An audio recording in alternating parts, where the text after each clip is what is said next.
Você está ouvindo tranquilamente. Eu sou Adriana de Oliveira, psicóloga e doutora em ciência do comportamento humano. Toda semana, conversas leves e profundas sobre comportamento, emoções e bem-estar, com teoria, exemplos reais e passos práticos. Vamos falar de temas do dia a dia, dos desafios emocionais, as estratégias para viver com mais equilíbrio e tranquilidade. E, gente, hoje eu quero conversar sobre ciúme retroativo. Não sei quantos de vocês viram aí, né, ao acompanhar um pouco desse assunto que surgiu um pouco mais nas últimas semanas.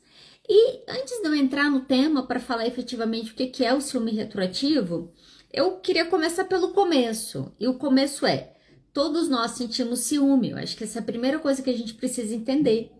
Existe um ciúme que ele é um ciúme normal, ele é adaptativo. As nossas emoções, elas têm uma função importante para a nossa vivência, até mesmo social. Quando eu tenho ciúme, você está sentindo uma emoção como outra, como tristeza, como qualquer uma outra. Só que o ciúme vai aparecer, essa emoção vai surgir exatamente quando situações reais vão ameaçar aquele vínculo. Então, eu sou amiga do Mauro e eu gosto muito do Mauro, só que de repente o Mauro, que era meu melhor amigo, agora começa a não me dar atenção para sair com uma outra pessoa. Eu posso sentir ciúme nesse momento porque eu sinto que no real existe uma ameaça, eu sou ameaçado de perder aquele vínculo naquele momento, eu vou ter um ciúme. Quando eu tenho uma resposta de ciúme normal, essa resposta vai ser passageira, né? Ela sinaliza que aquela relação é uma relação muito importante para mim. Sempre que o ciúme aparece, ele aparece para nos falar que, olha só, aquilo ali é valioso e você está correndo risco de perder nesse momento. Normalmente é nessa hora que aparece o ciúme.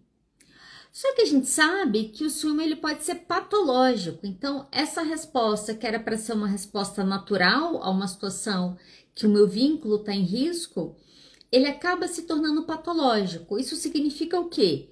Que agora ele não é mais passageiro, ele é intenso, ele é persistente, ele começa a ser desproporcional.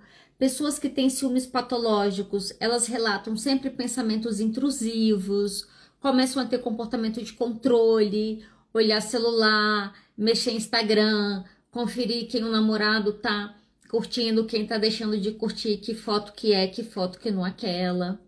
Quando a pessoa entra num ciúme patológico, essa pessoa ela vai estar em sofrimento. Ninguém tá num ciúme patológico achando bom, tá tendo o pensamento invadido o tempo todo com imagens da pessoa que ela ama, ou traindo, ou ela perdendo aquela pessoa. Então, ela entra em sofrimento e o controle dela, né, no ciúme patológico, coloca a relação inteira em sofrimento. Então, isso é uma coisa.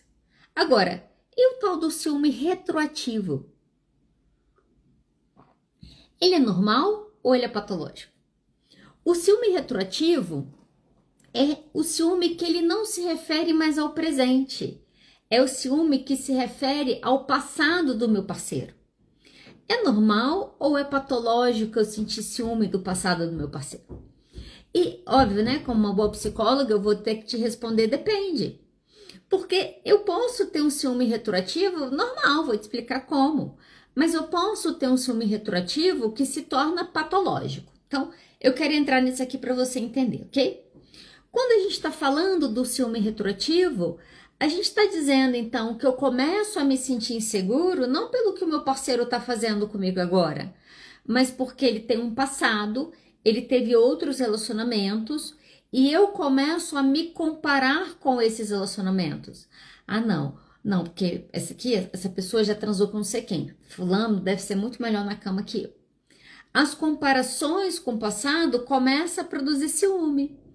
E tem uma coisa que eu acho muito louca, não sei se você percebe isso, mas normalmente quando uma pessoa entra num ciúme retroativo, ou seja, ela começa a imaginar que o parceiro era mais feliz no outro relacionamento, que a namorada com aquele outro cara, ela tinha muito mais orgasmos do que tem com ele. E sempre que isso aparece, eu escuto muito isso em consultório, eu sempre observo uma idealização, como se aquele relacionamento passado tivesse sido um relacionamento perfeito e esse relacionamento perfeito coloca o meu relacionamento no presente em risco. Olha só, tô concorrendo com o passado. Um passado o quê? Normalmente idealizado. Só que sabe o que é interessante? Eu costumo falar muito isso para os meus pacientes. Ok, você tá com ciúme desse passado que foi. Agora, por que que o seu namorado, ou por que que sua namorada tá com você hoje e não com o ex? A gente idealiza, né? Porque o ciúme vai vir dessa idealização que lá era muito melhor do que é comigo, porque, óbvio, na minha idealização e na minha ilusão, aquilo ali é perfeito. E eu nem considero que como pode ser tão perfeito assim uma coisa que acabou. Então, o ciúme retroativo, ele vai me jogar para esse lugar que envolve uma fantasia que eu crio sobre quem é o meu parceiro e como foi o passado dele, porque a verdade é que não existe uma ameaça real. Só que apesar de não ter uma ameaça real, muitas vezes a pessoa fica sendo invadida por pensamentos intrusivos, presa nessa comparação. Então, olha só, deixa eu tentar diferenciar isso aqui rapidamente. Eu sou casada, então vamos imaginar que eu tô aqui em casa e daqui a pouco eu vejo lá minha esposa conversando e falando muito de uma amiga do trabalho, e dessa amiga, e tô saindo com a amiga, e daqui a pouco é sua amiga. E aí vai sair no negócio, eu falo, eu vou, não, você não pode ir que eu vou só com fulano. Eu penso, opa, o que que tá acontecendo? Eu tenho uma situação real que me atravessa ali, eu tenho poucas informações, o meu vínculo é um vínculo afetivo, eu não quero perder, isso pode me gerar uma resposta de ciúme. Ah, mas você vai voltar que horas, né? Ah, mas vai mais alguém? Ah, mas agora você tá saindo muito com fulano. Eu tenho um ciúme normal, eu tive uma situação pontual, eu tenho uma resposta emocional porque eu tenho medo de perder aquela pessoa, eventualmente eu consigo verbalizar, eventualmente eu não consigo, e aquilo passa, no outro dia eu tô normal, vida que segue. Se eu tenho um ciúme patológico, essa situação se torna quase perseguição. Aonde você tá indo? Fulana vai? Cadê fulana? Aí eu vou seguir ela no Instagram. Ah, pede para ela me colocar nos melhores amigos dela. Ah, não sei quem mais vai? Ah, mas você não sei quem. Quando isso começa e a pessoa começa a ter ciúme, às vezes começa a acusação, né? De você tá fazendo isso, você tá fazendo aquilo. Isso entra numa patologia, olha só. Eu entro numa persistência que eu não consigo sair porque teve uma situação que me deixou inseguro e eu fico entrando nesse controle louco aqui sem conseguir sair desse lugar. Então, esse é um ponto.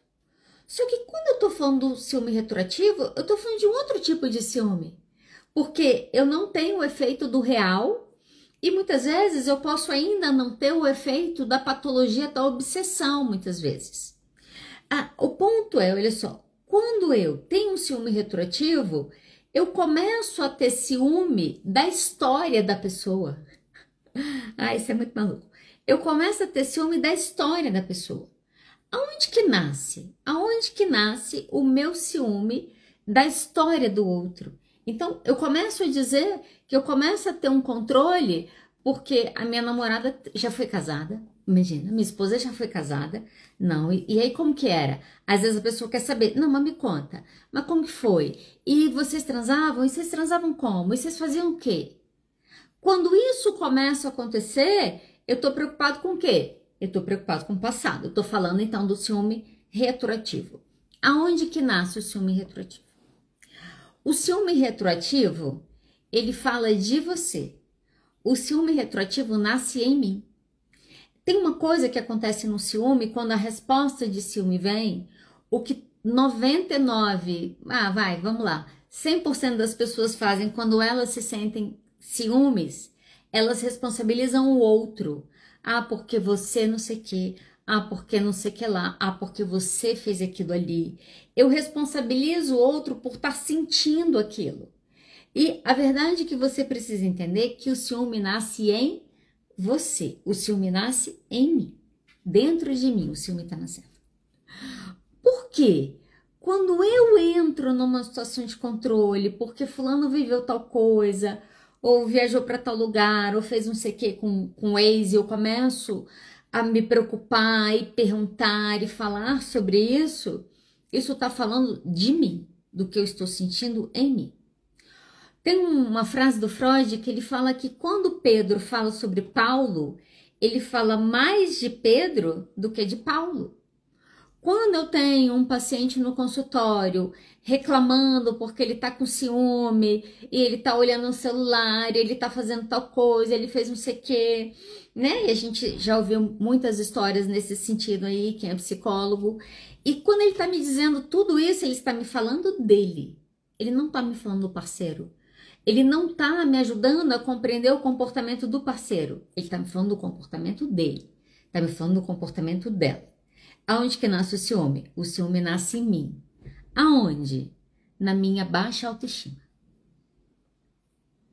Muitos dos nossos problemas de relacionamento estão na nossa baixa autoestima. Nós, de maneira geral, nos sentimos pequenos, temos uma imagem distorcida, muitos viveram uma vida inteira em processos de invalidação, crítica, nunca eram bons suficientes, não é bonita, você tá gorda, você é burra, você devia ser mais inteligente, por que você não é igual ao seu primo? A gente vem de um histórico de comparações, a gente vem de um histórico que nos é exigido um padrão que é surreal, entendeu? Ninguém tá conseguindo conseguir esse negócio.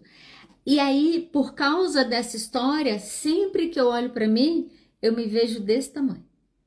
Quando eu olho para mim e eu me diminuo, isso fala do quê? Isso fala da minha baixa autoestima. O ciúme vai nascer na sua baixa autoestima. Porque quando eu tenho uma pessoa e eu começo a ter medo do último relacionamento do que foi, a comparação fala dentro de mim que aquela pessoa é melhor do que eu. Porque dificilmente eu vou ter medo de uma coisa que eu sou muito maior. Então, olha só, eu tenho 2 chihuahuas. Não tem um cachorro grande que vê os meus cachorros que não salivem num desejo sagaz de pegar eles. Provavelmente um cachorrinho de 3 quilos, ele, tipo assim, vai fazer nada diante de um Rottweiler de 50. Apesar que a gente vê algumas situações assim, meme, né? Mas olha, dificilmente nessa balança você tem um Rottweiler inseguro, você tem um leão inseguro. Isso não existe.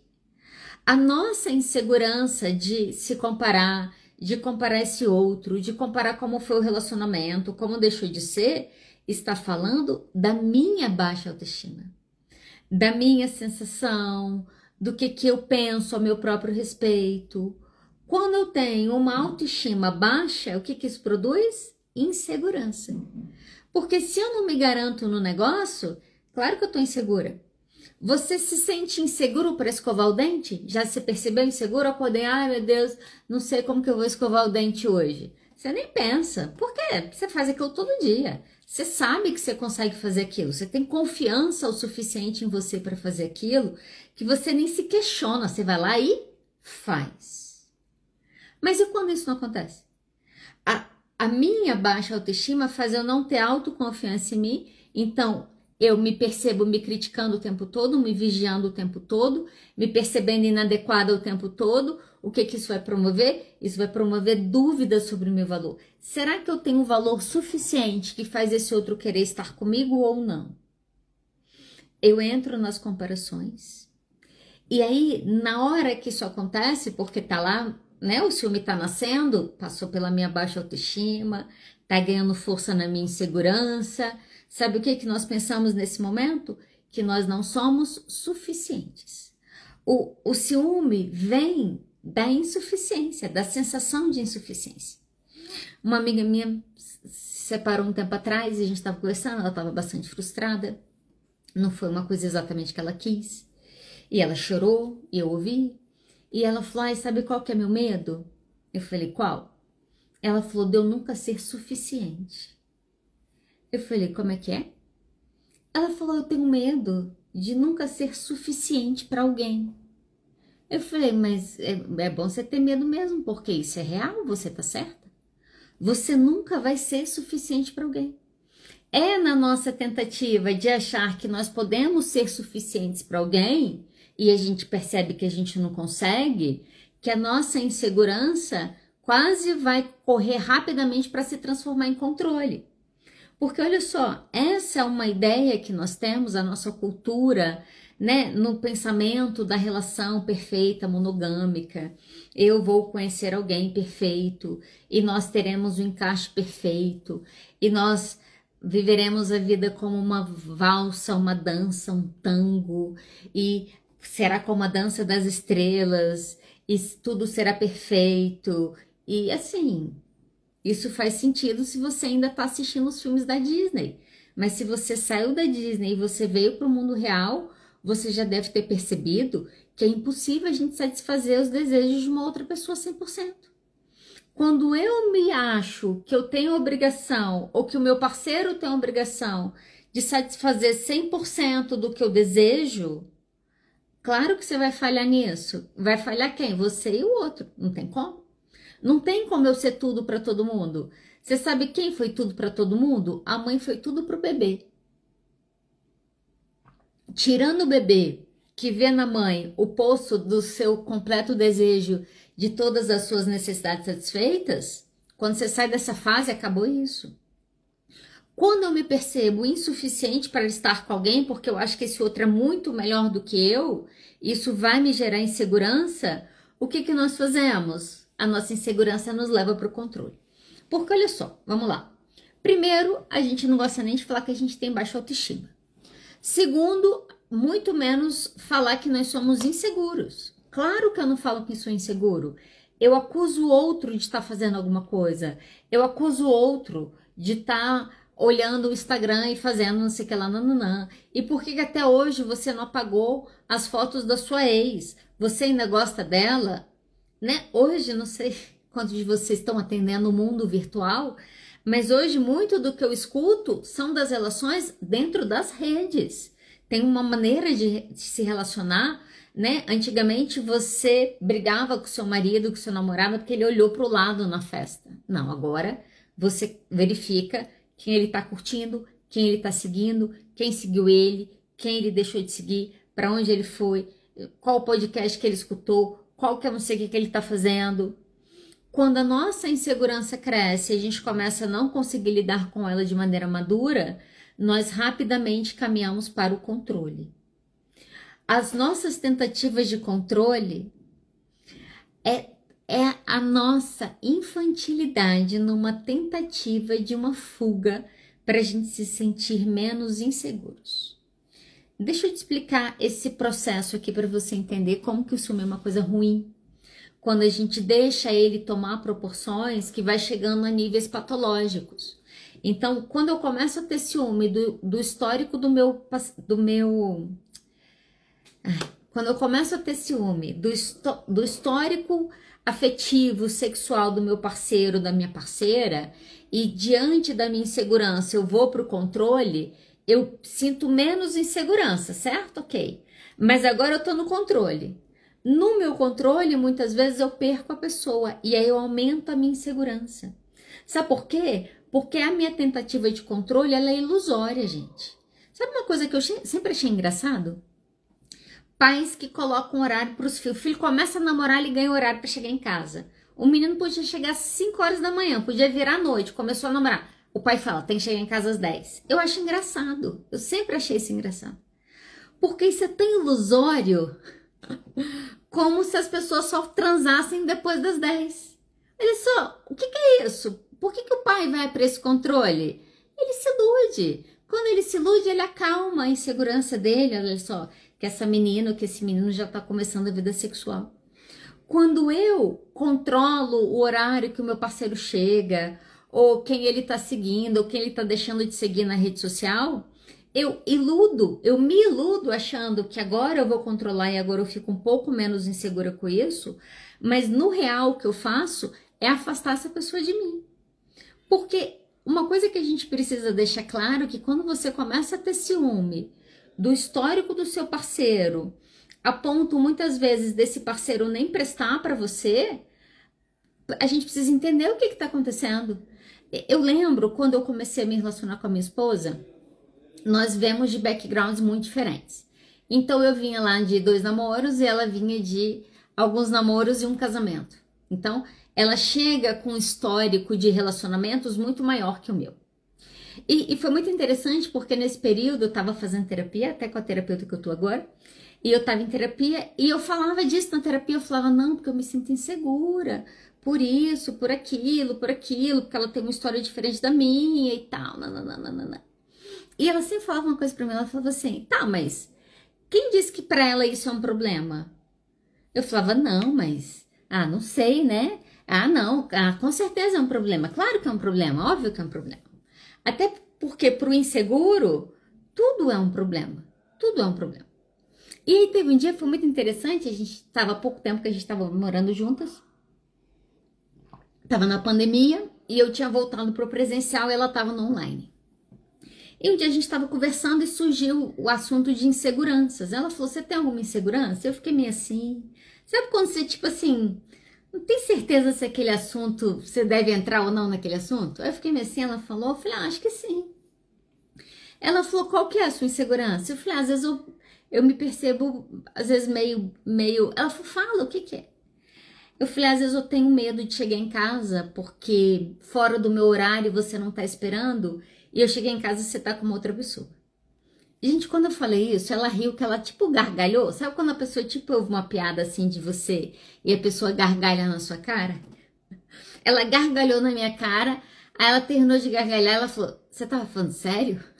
Eu falei, tava, caramba, tava falando sério. Ela falou, Adriana, eu nunca faria isso com você. E aí eu levei isso pra terapia, e eu conversei na terapia muito sobre isso.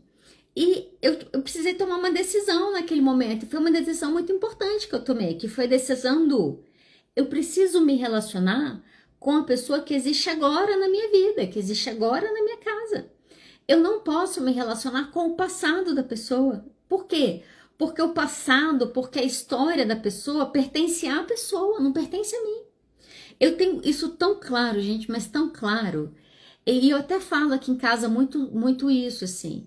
Eu e minha esposa, nós temos muitas qualidades e muitos defeitos, e alguns defeitos são parecidos. E nós duas somos muito reativas e muito explosivas, então a chance de, às vezes, dar faísca aqui é forte. E de vez em quando eu brinco com ela, que eu falo, a gente se conheceu na hora certa. Eu precisei de alguns anos de terapia para te encontrar. E ela precisou de alguns outros relacionamentos para me encontrar. Falei, porque se a gente tivesse conhecido há 10 ou há 20 anos atrás, nunca teria dado certo. Muitas vezes a gente tem ciúme sem entender que foi a história daquela pessoa, que foi o histórico das experiências que ela teve, que ela não deixou de ter, que faz ela chegar na sua vida naquele momento. A história dela é dela. Mas quem é essa pessoa para mim? Ou eu aprendo a me relacionar com as pessoas por quem elas são hoje, ou eu vou ter muita dificuldade de me relacionar. Ok? E aí, caminhando para o nosso final, que eu quero ser objetiva hoje, como lidar com esse ciúme? Porque, olha só, é normal, né? Como eu te falei, e aí tem muito isso, né? Porque você chega num relacionamento e às vezes você tem bagagens muito diferentes e a bagagem faz você ter medo. Você fala, nossa, eu tenho medo. O fato do ciúme vir é normal, faz parte, a gente vai sentir ciúme. Principalmente no início do relacionamento, não existe uma história do casal, existem histórias individuais. Uma vez que a história do casal vai se tornando mais forte, começa a se ter mais memórias do casal, a própria história do passado, ela tem uma tendência de perder força. Só que isso demora um tempo. Então, sim, pode acontecer de você entrar num relacionamento e você se pegar tendo um ciúme retroativo da história do seu parceiro, sem necessariamente você estar entrando numa patologia, né? Então, cuidado também para não patologizar. Se isso começa a ficar desproporcional, não, aí a gente começa a ter um problema. Como que eu lido com esse ciúme? Eu falo isso. Não sei quantos de vocês estão cansados de me escutar falar isso, me desculpem, tá? Os que estão cansados. Mas você precisa reconhecer. É muito comum pessoas que são ciumentas, elas responsabilizarem outros. Esses dias uma pessoa veio falar isso comigo, estava comentando sobre ciúme retroativo. E falou, eu não aceito me relacionar com uma pessoa que já tenha outros relacionamentos. Eu falei, então você vai precisar se relacionar com uma menina virgem e de preferência pega uma menina lá na igreja que foi ensinada que ela só vai transar depois que ela casar. Você pode ter bagagem e ela não, como é isso? A gente começa a ter um padrão para o ciúme que parece muito estranho. E aí é muito louco porque, não, aí eu começo a me relacionar com a pessoa, eu começo a gostar, mas aí de repente eu descubro que a pessoa já teve 3, 4 parceiros sexuais.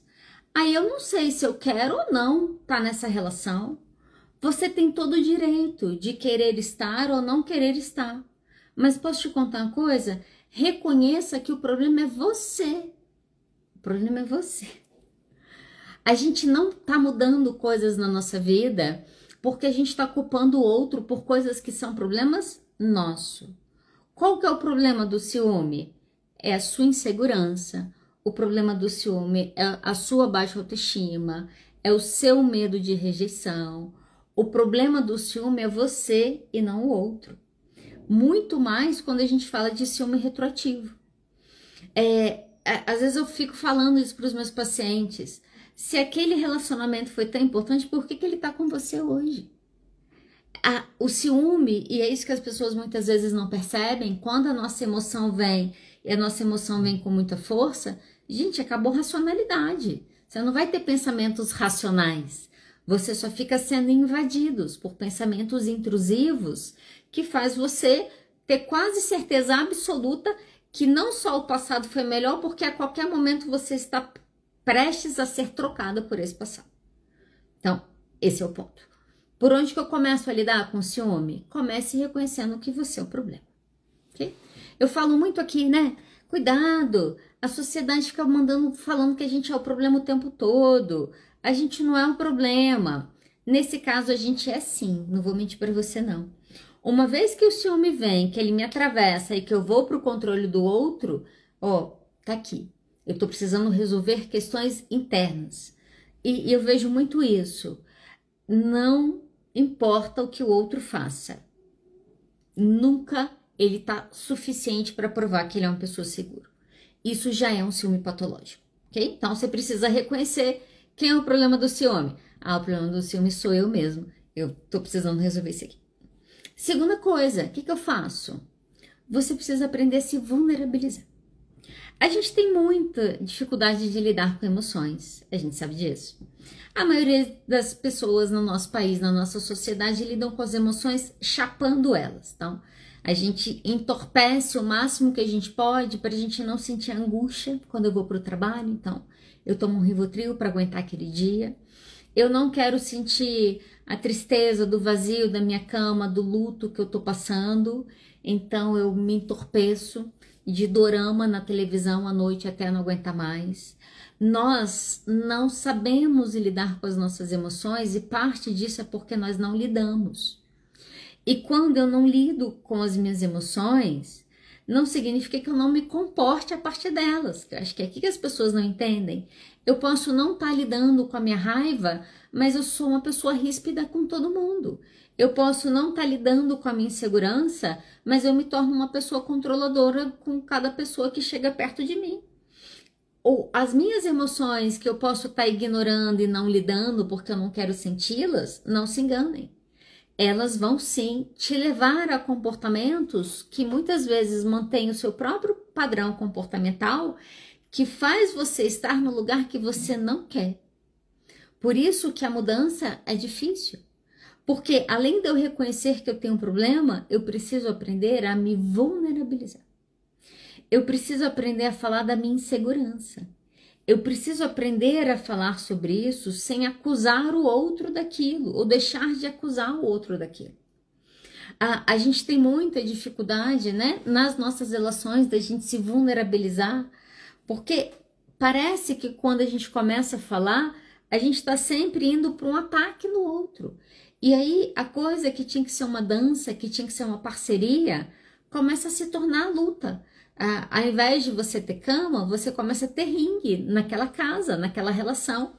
E muitas vezes nesse processo o ciúme vai crescendo, o controle vai crescendo e aquela relação vai se tornando cada vez mais desgastada.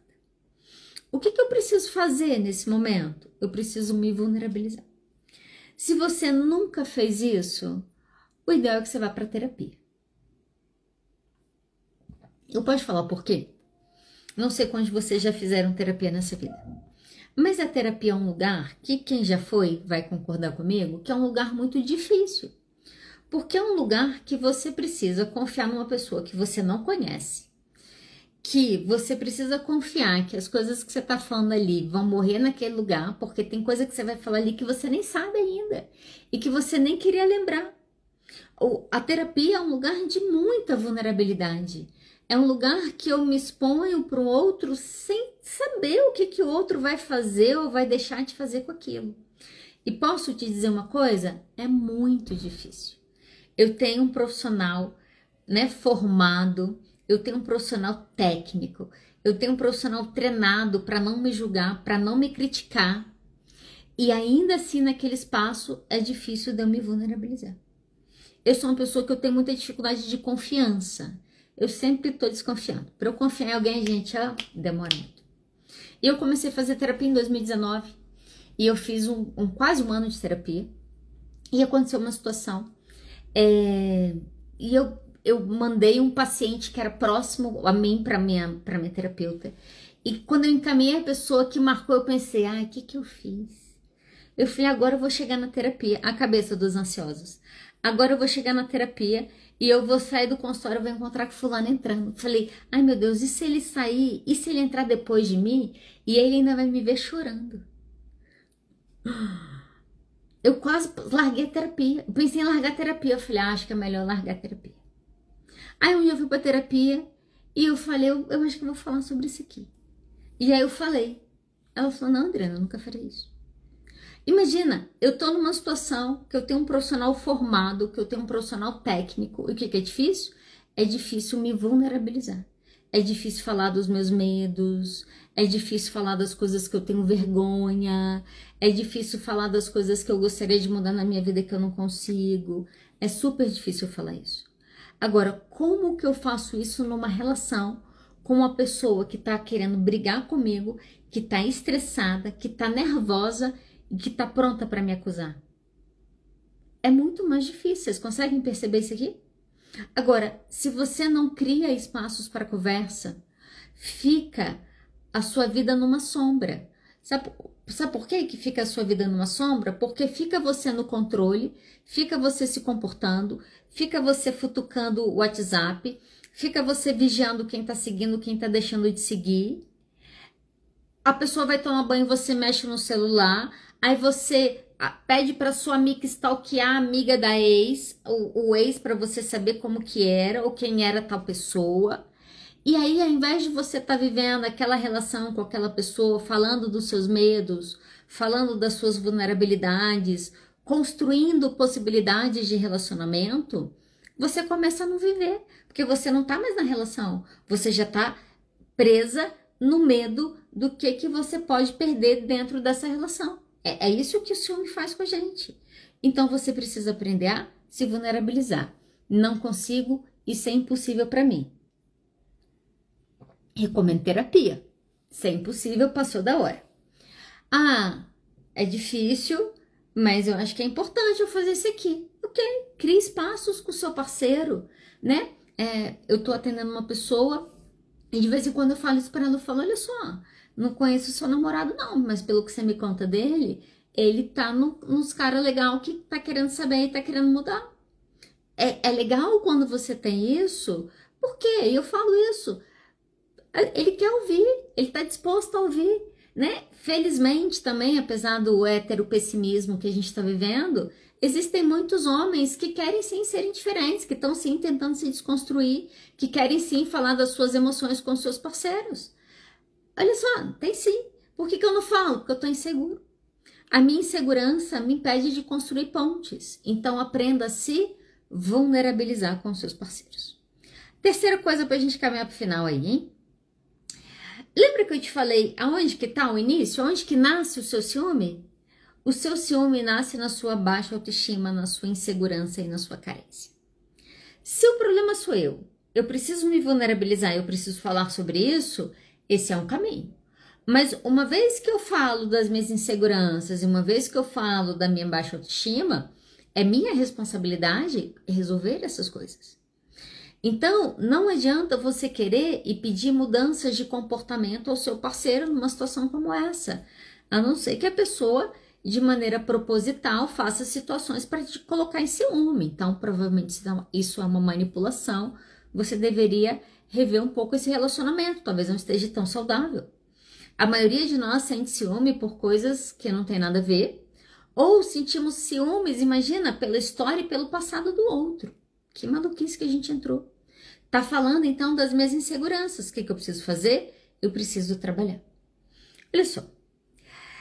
Copo furado nunca transborda. Você já viu um copo furado transbordar? Não tem como. Água cai, água entra, água sai. Quando eu tenho uma carência e a carência tá em mim, seja lá por que for, não importa o que o outro faça, eu nunca estou satisfeito. Quando começa o jogo, e às vezes eu alerto isso para os meus pacientes, cuidado com esse jogo. O jogo do tira fulano do seu Instagram.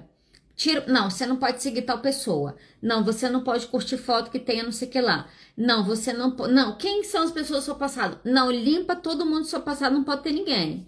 Eu falo, cuidado com esse lugar.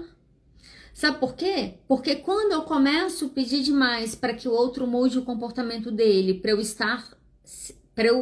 ele estar seguro, ele tá me falando de uma carência emocional dele. E o que é? Copo furado nunca transborda. Gente carente nunca tá satisfeita. Ponto. Significa que precisa fechar os buracos. Quando eu começo a entregar, você vai entrar num buraco negro, sem fim. Quanto mais você dá, mais a pessoa pede. Esse é o fluxo. Quando o seu parceiro começar a te demandar muito nesse sentido, você precisa falar, olha só, tá na hora de marcar terapia? Tá na hora de tapar o buraco, tá na hora de lidar com a sua carência, tá na hora de entender por que você fica tão inseguro o tempo todo, independente do que eu tô fazendo. Precisa entender por que você acha que o fato de você não ter exclusividade sobre mim, ou sobre o meu corpo, ou sobre a minha história, faz com que eu não queira estar com você nesse momento, ou que isso não seja suficiente. É hora de você alertar o outro, querido. Então, agora é a hora que a gente faz terapia. E eu quero terminar falando sobre isso. Sabe por quê? Às vezes, e eu vejo muito isso na internet, né? Qual que é o momento que nós estamos social na internet? Tudo é rápido, tudo é rápido. Então, os vídeos do TikTok é rápido. Esses dias eu fui cortar um vídeo para colocar no Spotify, aí cortei o vídeo e ele não aceitou. Falei, por que ele não tá aceitando? O vídeo tinha 2 minutos e 9, não podia, só podia 90 segundos. O mundo tá mandando ser rápido. Então, o que eu quero? Eu quero ir lá no coach, ou eu quero ir lá naquela psicóloga que tá vendendo um curso de 3 meses de cure o seu ciúme retroativo com 5 dicas infalíveis, e aí eu vou seguir os 5 passos, e eu vou tomar 3 copos d'água, e eu vou dar 3 pulinhos, e o ciúme vai sair da minha vida, porque agora eu entendi que eu tenho esse problema, mas agora já me deram 5 passos de soluções, e é claro que a partir de amanhã eu vou fazer, e eu nunca mais vou ter nenhuma discussão com o meu parceiro sobre ciúme. Cuidado com isso. Cuidado com isso. Sabe por quê? Esse dia eu estava até conversando com uma paciente minha sobre isso. A gente estava falando sobre isso. Ela me mandou um vídeo, falou, vê esse vídeo antes da terapia que eu preciso conversar sobre isso. Aí eu assisti o vídeo, fui atender ela, falei, assisti o vídeo. Ela falou, o que você achou? Falei, achei bom, mas achei perigoso. Ela falou, por quê? Eu falei, olha só, ele tá certo. Tudo que ele falou ali no vídeo, eu concordo com ele. Era um vídeo sobre dependência. Eu falei, ele tá certo. Tem aquilo mesmo que tá acontecendo. Agora, me preocupa ele falar para pessoas que têm histórico de dependência emocional, que muitas vezes tem histórico de dependência de drogas e outros vícios. Uma pessoa que tem estrutura emocional extremamente frágil, que já tem, às vezes, transtornos de personalidade, seja lá o que for. E ele falar que ele vai dar 5 dicas, 5 passos e a pessoa vai fazer, e o que foi 30 anos de história, ela vai emitir 5 comportamentos num dia e magicamente a vida dela vai mudar e a partir de amanhã tudo vai ser diferente. Sabe por quê? Porque é isso que a maioria das pessoas vendem. Cuidado para não comprar esse tipo de coisa. Sabe por quê? Porque questões emocionais requerem processos. Aonde que eu consigo construir processos? Um lugar chamado terapia. Quando eu me percebo nesse ciúme ou nessa emoção que eu não consigo mais sair dela, o buraco está mais embaixo. Não adianta mudar comportamento. Os terapeutas comportamentais erram nisso. Vamos mudar repertório comportamental. Não adianta mudar repertório comportamental sem que você mantenha. E você não consegue manter repertório comportamental se você não mexe em questões emocionais. Porque a gente sabe que você pode mudar o comportamento.